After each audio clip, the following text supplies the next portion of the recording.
Today I want to talk about creatures that we can't actually see in the real world. We have to see them in our mind with our imagination. Creatures like over here, unicorn or dragons. Sometimes there's yetis. There's all kinds of imagination or magical creatures that we find in books and sometimes on movies. People use their imagination to create them and write things down for us or draw pictures. But we can also use our mind to create our own magical creatures in this world. Now, we're going to read a book today. Whoops. If I had a griffin. There's a griffin. Now, what's neat about this is we have a cousin, Gryphon. His name is Gryphon, so of course he likes griffins. He thinks they're really cool, and he has a lot of things with the griffin. I think if my name was Gryphon, I would like a griffin too. But this is about a little girl who gets a pet, and she doesn't think the pet is very special. We have dogs and cats and frogs and lizards and snakes. We have all kinds of things we can have as a pet, and they're so neat.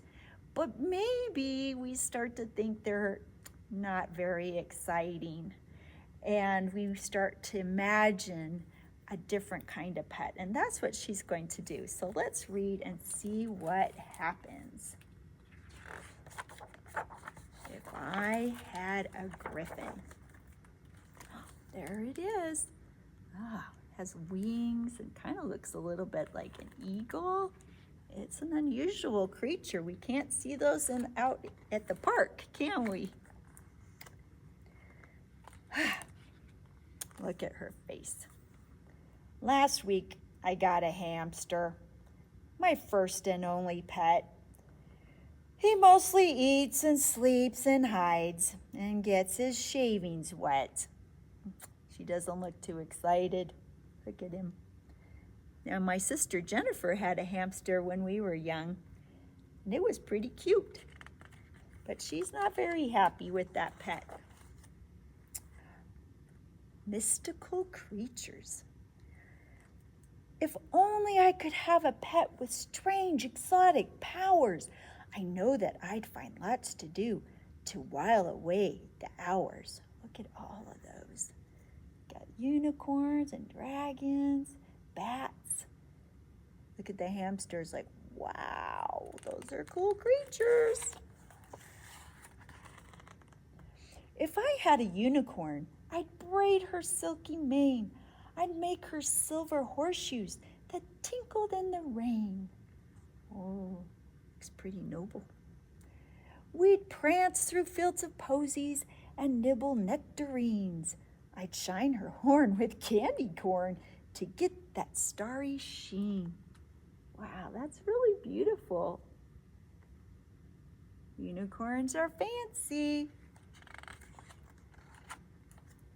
Unicorns are pretty, but they're also very shy. It's hiding under the bed. On second thought, I'd like to give a hippogriff a try. Look at that. Horse's hooves and chicken legs? That's very unusual. Wow. A hippogriff needs lots to do, like run and jump and fetch. I'd take him to the dog park to give his wings a stretch. Ooh, look, they're surprised. Everybody's like, oh. That dog tipped over. He was so surprised. Ooh, there he goes. Though a hippogriff is tons of fun, the dogs might find him scary. And when it comes to playing ball, well, things could get quite hairy. Look at all of them hiding behind the tree. Yikes. I think his beak might pop that. What do you think?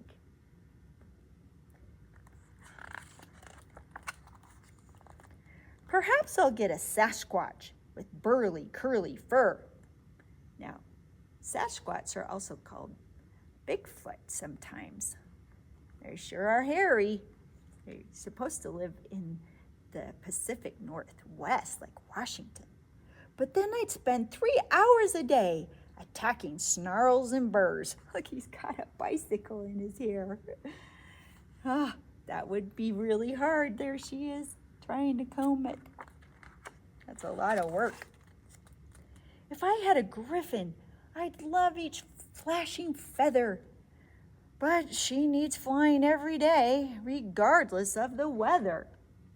Yikes, look at that umbrella. That's a storm. The griffin looks happy, but the girl doesn't look very happy. If I had a kraken, we'd swim and dive.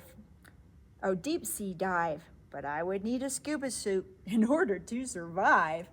Uh-oh, it's got a well. Poor well. That's quite a big creature. You couldn't really keep it as a pet, could you? If I had a dragon with a temperamental snout, I'd need a fire extinguisher to put her sneezes out. Yikes. She's like, oh dear, don't sneeze. It burned the couch. Dragons are cool, but probably not easy to keep in the house. Kieran needs a field of grass, at least an ocean wide. Ooh, I like its tail. She looks very tired, though. It's a lot of grass. Jackalopes need sturdy reins for bumpy, jumpy rides. Yikes! Probably have to keep him in the yard. Phoenix needs a chimney nest that's smoke and fireproof. Look how beautiful. Phoenixes can turn to fire.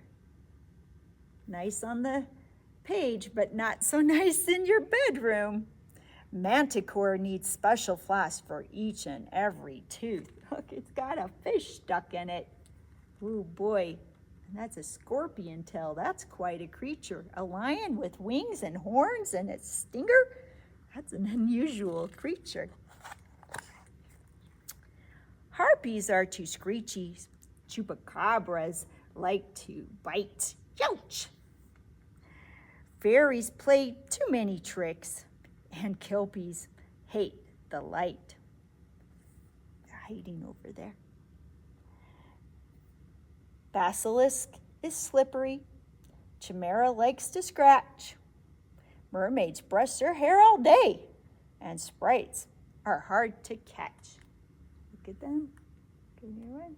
Wow, look at all those creatures. So imaginative. All so unusual and magical, but maybe not easy to keep as a pet. Perhaps a hamster's not so bad. In fact, he's rather sweet. I love his furry belly and his teeny tiny feet. He may not be a griffin or a creature from the sea, but I am his and he is mine, and that's enough for me. Aw. I think she realized that a real live pet is a nice pet too. It's fun to have things in our imagination, to think about all different kinds of things and create creatures, but it's also kind of nice what we already have here. I think that hamster wants to use his imagination too. Some bat wings and antlers. It's fun to use your imagination. There's a whole bunch of creatures there. Maybe you can go get a piece of paper and draw your own creature. It could be one that you heard about today, or maybe just one that you make up yourself, create a new creature. Maybe it could be a unicorn and a dragon combined. That would be very unusual. And if you don't want to draw, you can just lay there in the sun or swing on a swing and think about in your mind, wow, so many magical things that we can imagine.